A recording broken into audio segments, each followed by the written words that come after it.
So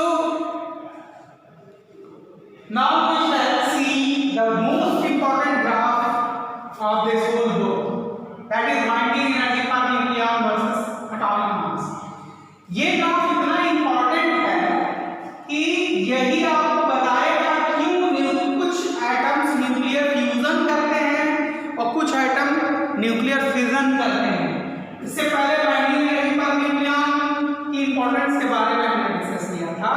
वो आपको बताया था कि किसी एटम का बाइंडिंग एनर्जी पर न्यूक्लियन यदि ज्यादा है तो इसका मतलब वो स्ट्रांग है, और किसी एटम का बाइंडिंग एनर्जी पर न्यूक्लियन कम है तो इसका मतलब वो क्या है, कमजोर है।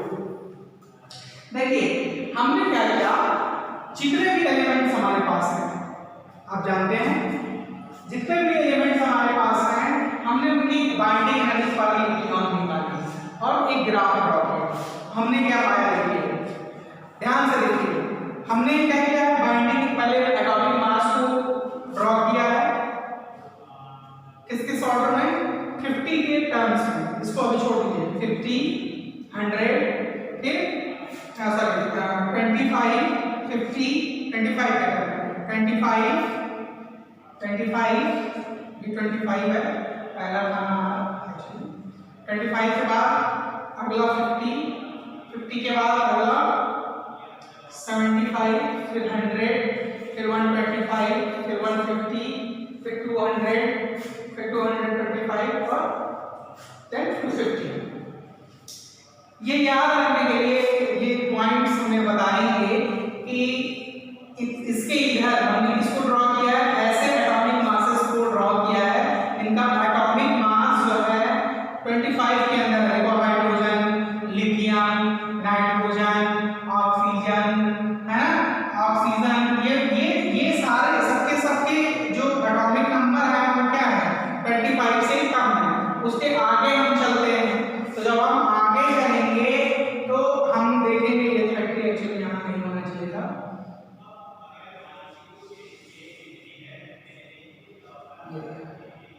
दिस इज 32, सल्फर थोड़ा आगे बढ़ा देते हैं।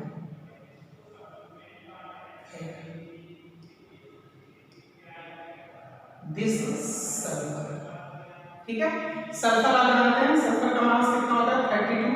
तो ये वैल्यू जो है एक्चुअली 32 जो है यहाँ आना चाहिए।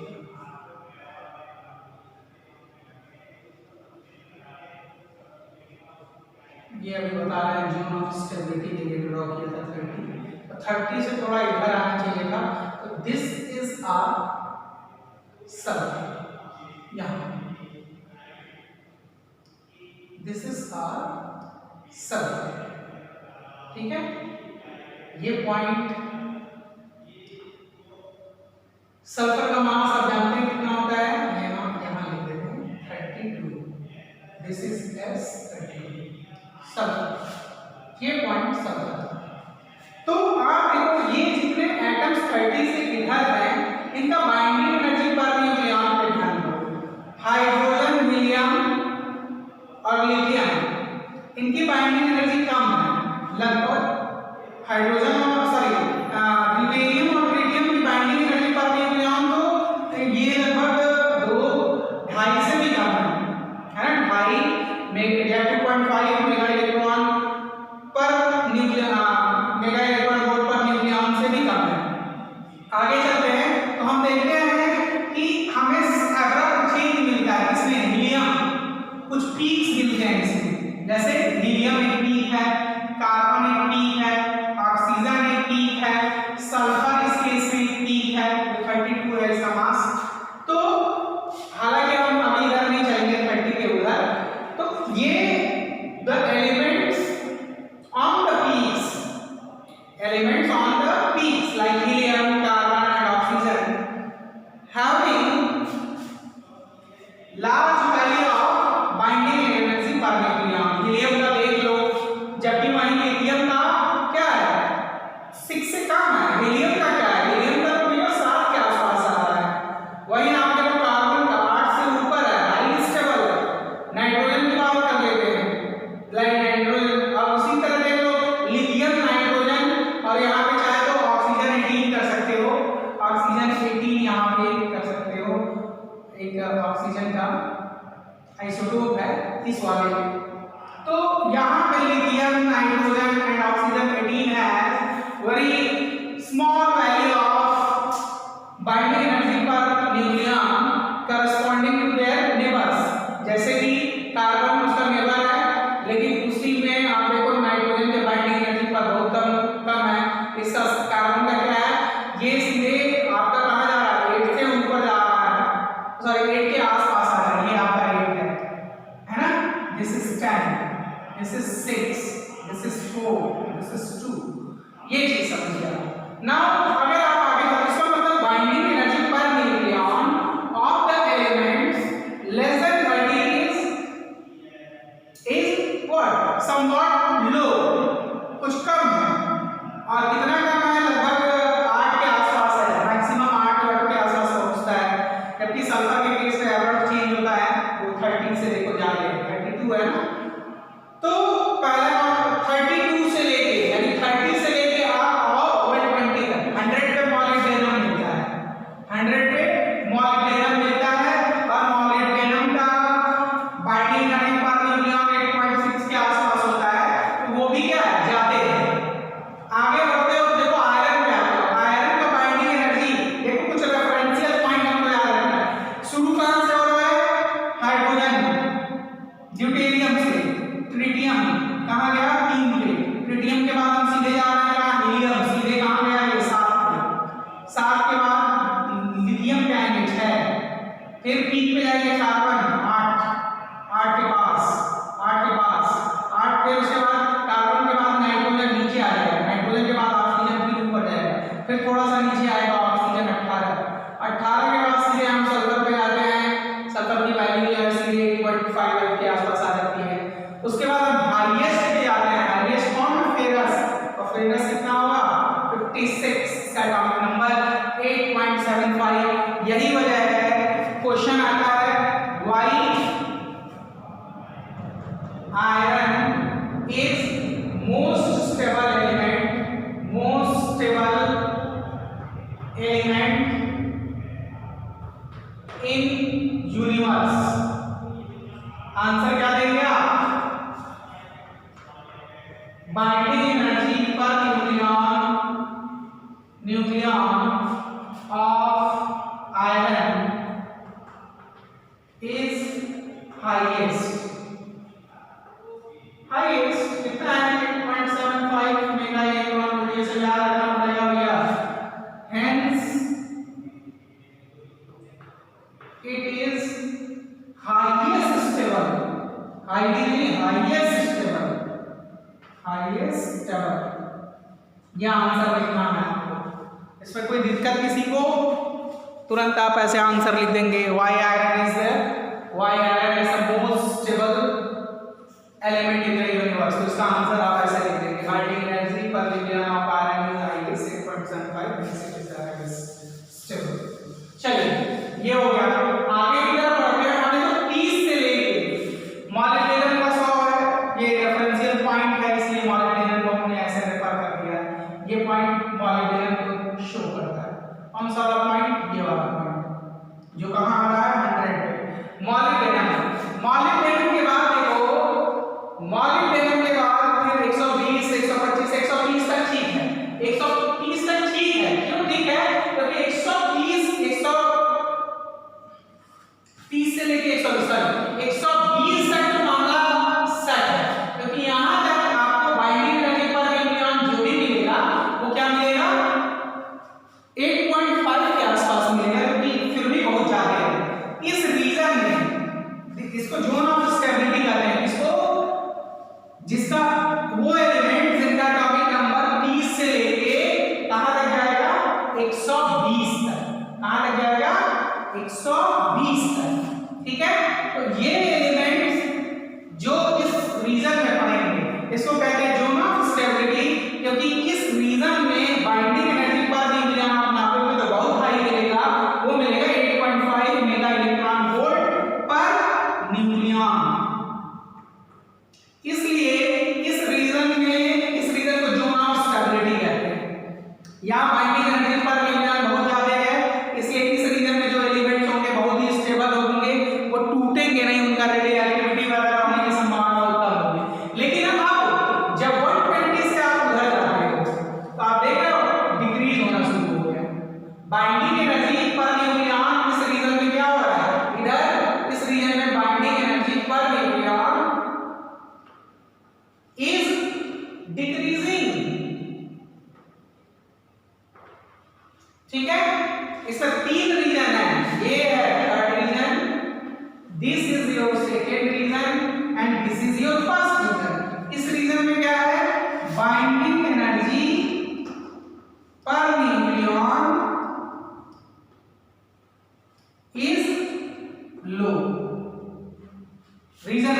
रीजन 1 जोन ऑफ स्टेबिलिटी है, यहाँ बाइंडिंग एनर्जी पर न्यूक्लियन 8.5 मेगा पर न्यूक्लियन है, हाईएस्ट है इस रीजन में।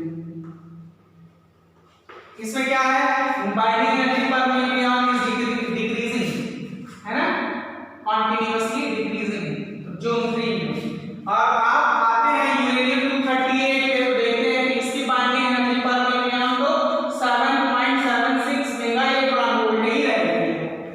तो आपने क्या देखा, ऑब्जर्वेशन, बाइंडिंग किसका रखा, ऑब्जर्वेशन हम लिखेंगे, ऑब्जर्वेशन फिर कंक्लूजन लिखेंगे, बहुत ही इंपॉर्टेंट है। पहला ऑब्जर्वेशन आप क्या देख रहे हो कि बाइंडिंग एनर्जी पर nucleon of lighter nucleus like protium, deuterium and tritium is very low. Binding energy पर nucleon of lighter nuclei,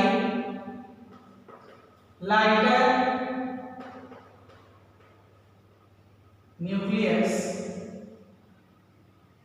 nucleus is very low. For example, protium, deuterium और ये ट्रिटियम, इनकी बाइंडिंग एनर्जी पर nucleon क्या है,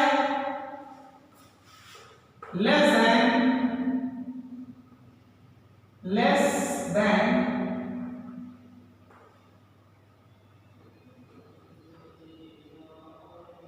2.5 mega electron volt per nucleon. ठीक है, तो ये हो जाएगा, इनके बाइंडिंग एनर्जी पर न्यूक्लियन नोट करना है। अब दूसरे पे आ जाते हैं। दूसरे पे हम देखते हैं कि 2 से 20 जो यहां से हम आगे बढ़े और हम कहां पहुंच गए, हीलियम वगैरह का देखो, इनका रेंज जो है, इनका एटॉमिक मास जो है कहां से कहां तक, 2 से लेके 20 तक के जो एटॉमिक मास वाले नंबर है, उसमें हमें क्या रिजल्ट मिल रहा है, फॉर एटॉमिक मास 2 to 20, है ना, क्या मिल रहा है हमें, 2 to 20 में हीलियम पीक पे है। अगला पीक किससे मिलता है, हीलियम के बाद कार्बन। हीलियम का पीक हमें कहां मिलेगा, सीधे 7 पे मिलेगा, याद रखिएगा 7 पे हीलियम के बाद कार्बन का पीक हमें कहां मिलेगा, लगभग 8 पे मिलेगा। ऑक्सीजन का पीक हमको कहां मिलेगा, सीधे 8 पे मिलेगा, ये लगभग 8 पे मिलेगा। और ऑक्सीजन 16 का पीक हमको कहां मिलेगा, सीधे 8 पे। इनकी वैल्यू हमें दिमाग में चढ़ जाएगी, कोई दिक्कत नहीं होगा। हीलियम का पीक हमको कहां मिलेगा, हीलियम का पीक हमको मिलेगा सीधे कहां पे, 7 पे। कार्बन लगभग 8 पे, ऑक्सीजन एग्जैक्ट 8 पे पीक मिलेगा। तो पीक ऐसे पीक बना लीजिएगा। तो जब पीक बनाएंगे तो एक लो भी आएगा, अगले पीक का एक लो आएगा, अगले पीक का एक लो आएगा। तो helium, carbon and oxygen have large binding energy पर न्यूक्लियन। इसका मतलब ये जो एलिमेंट्स हैं, कौन, हीलियम, कार्बन और ऑक्सीजन 16, ये क्या है, हाईली स्टेबल है। ये क्या है, हाईली स्टेबल है। सो हाईली स्टेबल, सो ये क्या है, हाईली स्टेबल है। ये भी क्वेश्चन आ सकता है, ठीक। वेयर अब इनका देखिए, हीलियम का डंप कहां पे है, या डिप्रेशन कहां है, हीलियम का डिप्रेशन लिथियम पे है, लिथियम 6, है ना। लिथियम 6 पे बाइंडिंग एनर्जी आप देख रहे हैं 5 के आसपास आ जाती है। फिर कार्बन का डिप्रेशन कहां है, नाइट्रोजन 14 पे है। ऑक्सीजन का डिप्रेशन कहां है,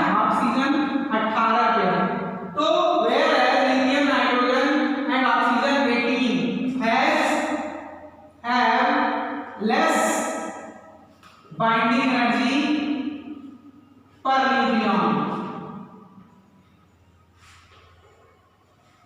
So they are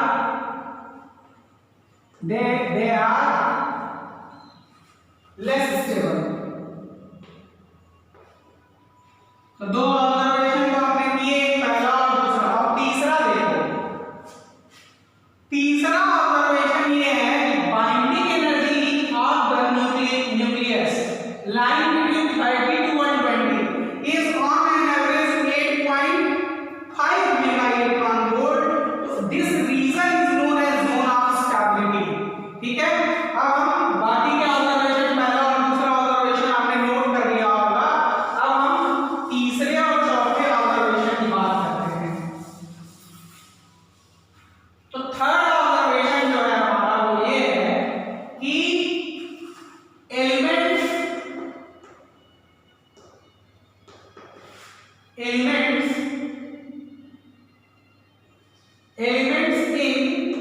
in region of mass 30 to 120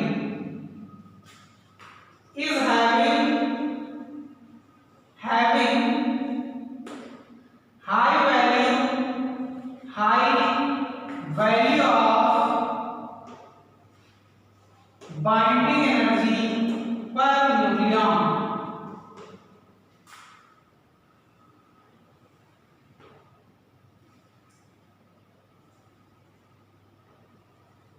nucleon. high value of binding energy per nucleon. its nucleon कितना 8.5 mega electron volt per nucleon. ये इतना जो है बाइंडिंग एनर्जी पर न्यूक्लियन मिलती है किसके लिए, जोन 3 में, सॉरी जोन 2 में, इसको जोन ऑफ स्टेबिलिटी कहते हैं। ठीक है, having high value of binding energy पर nucleon. So these elements are very much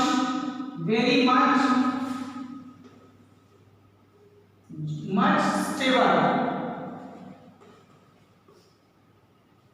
and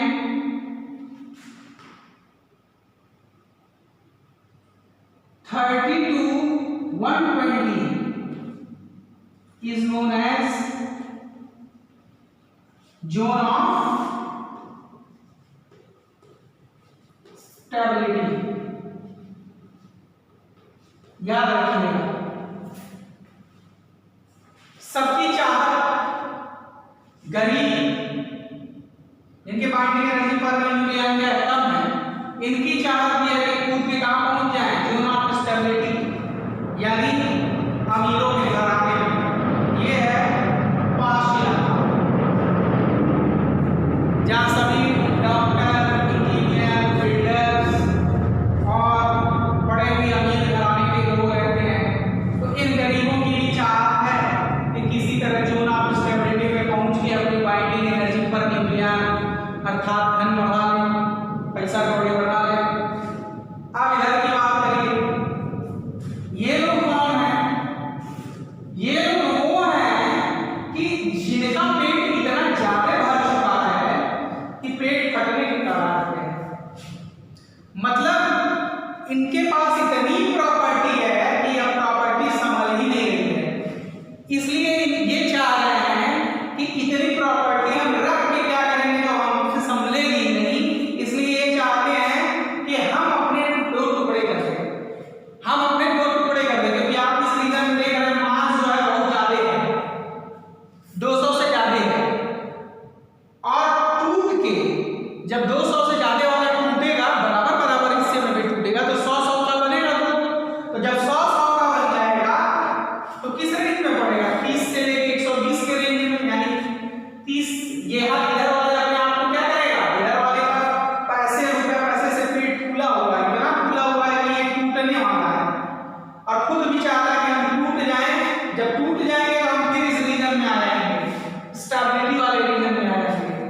यानी तब हमें टूटने की जरूरत नहीं पड़ेगी। तो इसमें जो हायर एटॉमिक मास वाले हैं, जो अतिशय अमीर हैं, वो भी चाहते हैं कि हम अपने आप को तोड़ के, जब तोड़ेंगे तो इनका मास हमेशा 200 से ज्यादा है, या मान लो अगर 125 से ज्यादा है, 120 से ज्यादा है, तो टूटेगा तो कम से कम कितना बनेगा, 60 से ज्यादा ही बनेगा ना। इस रीजन में आ जाएगा कि नहीं, zone of stability, zone of stability में मालूम है बाइंडिंग एनर्जी पर लेकिन ज्यादा है। तो यही जो चौथा ऑब्जर्वेशन है वो ये है कि आफ्टर, यहां आपको एक चीज कोट कर देनी चाहिए थी, फॉर आयरन, चलो ये कोट कर देते हैं इसी में, फॉर आयरन बाइंडिंग एनर्जी पर न्यूक्लियन, ये याद रखिएगा, nucleon is highest and it is most stable element। ठीक है, तो ये तीसरा ऑब्जर्वेशन हमने किया। चौथा ऑब्जर्वेशन यानी अमीरो वाला ऑब्जर्वेशन, जिनका पेट फूला हुआ है खूब सारा पैसा रखे, वो भी चाह रहे हैं कि हम अपने आप को तोड़ लें दो बराबर भागों में, या ऐसे दो भागों में, वो कहाँ लाई जाए, जोन ऑफ स्टेबिलिटी में चले जाए और उनकी बाइंडिंग एनर्जी स्टेबल हो जाए। तो चौथे वाले पे आते हैं। तो फॉर heavier elements, क्या देख रहे हैं आप, बाइंडिंग एनर्जी तेजी से क्या घट रही है, बाइंडिंग एनर्जी पर न्यूक्लियन is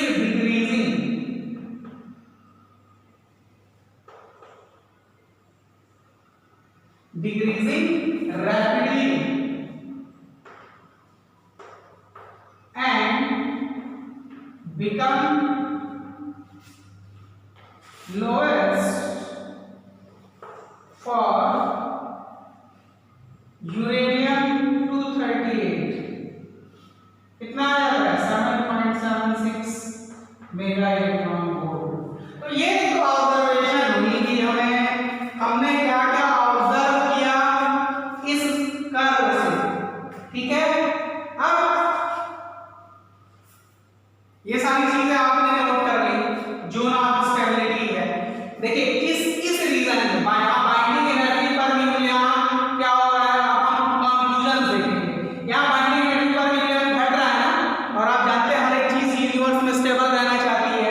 अब यहाँ एटॉमिक मास क्या है, स्टेबिलिटी कहाँ हमको मिलेगी, 30 से लेके 120 के मास तक।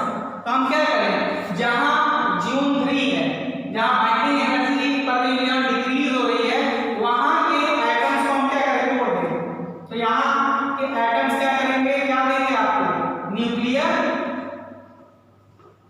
इस रीजन में आपको क्या मिलेगा, फ्यूजन, माने एटम विल ब्रेक, ठीक है, to move in zone of stability, ठीक है। तो पहली चीज इस रीजन में आपको न्यूक्लियर फिजन मिलेगा। देखते हैं यूरेनियम, प्लूटोनियम, है ना, रेडियम, ये सब अपने आप टूटते रहते हैं, ताकि क्या हो, टूटने के बाद हल्के हो जाएंगे, तो इस रीजन में आ जाएंगे, स्टेबल हो जाएंगे। और इस रीजन में क्या होगा, यहाँ बाइंडिंग एनर्जी पर न्यूक्लियन बहुत लो है, तो ये विनती भी चाहता है कि हम जुड़े और पहुंच जाए यहाँ पे। तो यहाँ पे क्या होगा, इस रीजन में आपको क्या मिलेगा, रीजन 1 में न्यूक्लियर फ्यूजन, ठीक है। तो ये चीज याद रखेंगे, जोन 1 में न्यूक्लियर फ्यूजन और जोन 3 में nuclear fusion, in order to come into zone of stability, to become stable. चलिए यही हमको कंक्लूजन निकालना है आपको। अब बाइंडिंग एनर्जी कर्व से हमको निष्कर्ष क्या मिलता है,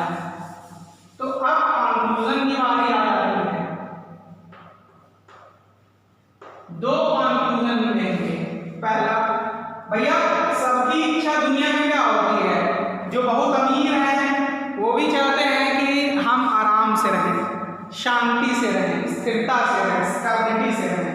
जो बहुत गरीब हैं वो भी चाहते हैं हमारे पास इतना रुपया पैसा हो जाए कि हम आराम से 2 टाइम का खाना पीना और मौज मस्ती कर सकें। तो सबकी चाहत यही है, स्टेबिलिटी। तो importance of binding energy curve, या इसको कंक्लूजन भी कह सकते हैं, या importance of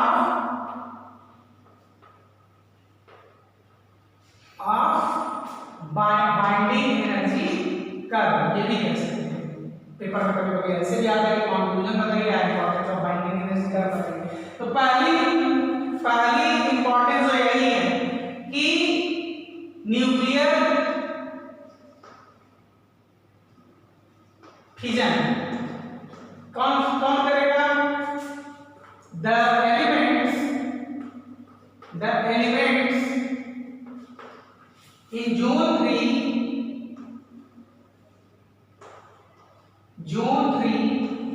are heavier and their binding energy per nucleon is low. So they break down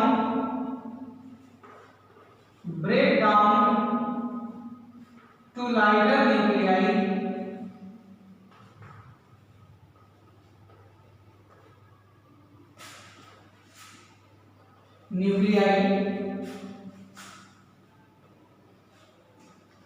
whose mass is क्या होगा? Less than 120 to attain stability.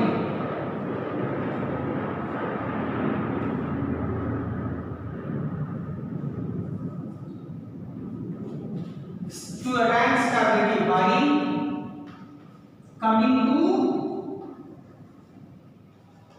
किस रेंज में? By coming to zone of stability.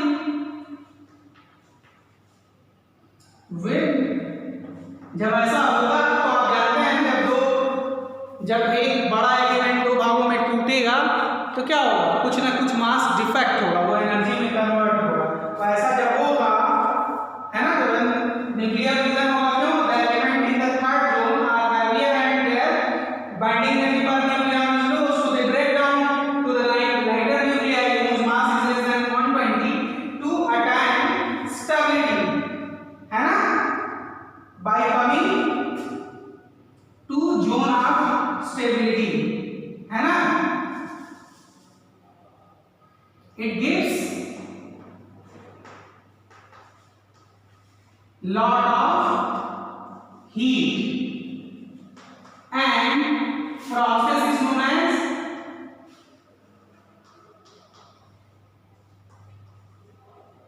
known as nuclear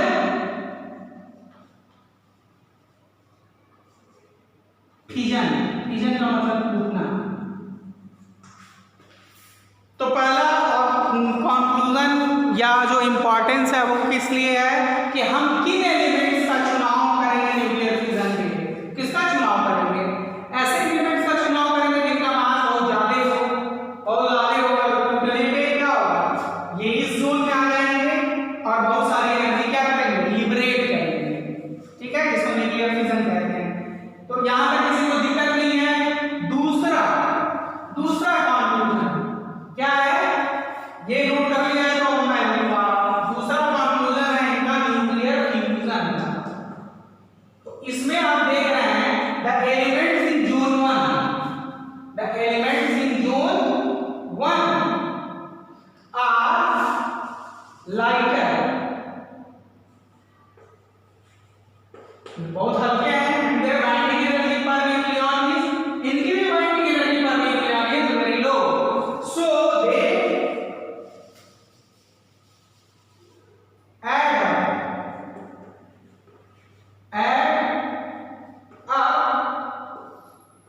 to produce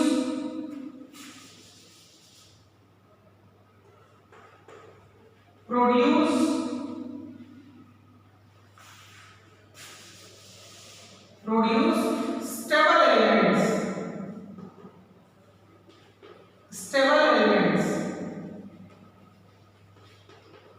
अब देखिए इस category में stable element कौन कौन से हैं? हीलियम है, कार्बन है, ऑक्सीजन है, ठीक है, या नाइट्रोजन 13 भी है। तो ये ऐड अप होके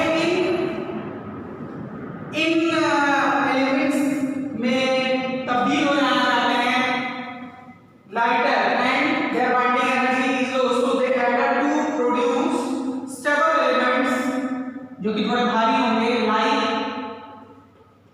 हीलियम 4,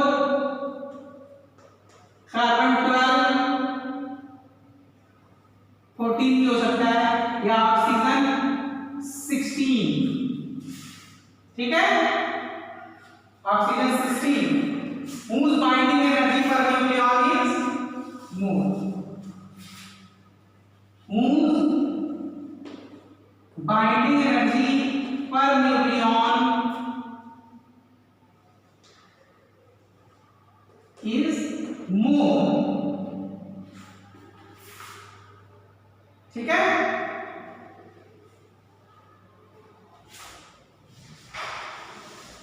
और ये जो आपके हीलियम है या कार्बन है या ऑक्सीजन 16 है, ये हाईली स्टेबल है, तो स्टेबिलिटी भी मिल जाएगी, हाँ। तो more with addition of atom टूटे या बने, दोनों ही केस में मास डिफेक्ट होगा। मास डिफेक्ट होने का मतलब एनर्जी प्रोड्यूस होगी। With moon binding energy is more, with initial of energy. तो इस प्रोसेस को हम क्या कहेंगे? when two lighter nuclei combine to produce stable heavier elements, stable, और यहाँ पे कौन सा एक शब्द बढ़ा लीजिए, heavier, HEAVIER, ठीक है। तो हीलियम देखिए, अगर ये हाइड्रोजन दोनों कंबाइन होंगे तो क्या बना सकते हैं? या तो ये बनाएगा हीलियम, अगर हीलियम है, हीलियम साइकिल में जाएंगे तो ये बहुत बनाएगा, कार्बन बना लेगा, नाइट्रोजन साइकिल भी इसमें कन्वर्ट हो गया तो कार्बन या ऑक्सीजन साइकिल में, है ना। तो ये चीज, तो लाइटर न्यूक्लियाई जो है वो ऐड होकर स्टेबल एलिमेंट्स में कन्वर्ट होना चाहते हैं कि बाइंडिंग एनर्जी पर न्यूक्लियन ज्यादा है, और हैवियर वाले की भी वही तमन्ना है कि हमको बाइंडिंग एनर्जी पर न्यूक्लियन ज्यादा मिले ताकि हम स्टेबल हो सके। यानी चाहे फ्यूजन हो चाहे फ्यूजन, दोनों का काज क्या है? काज ऑफ न्यूक्लियर रिएक्शन क्या है? स्टेबिलिटी। तो अल्टीमेट कॉज का कंक्लूजन, अल्टीमेट कंक्लूजन इन सबका क्या निकला?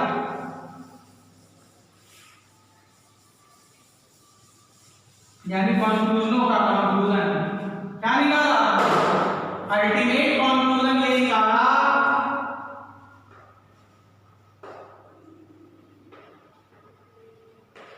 इस ग्राफ से कि वेदर की either it is nuclear fission और फ्यूजन, है ना। Their only aim is to acquire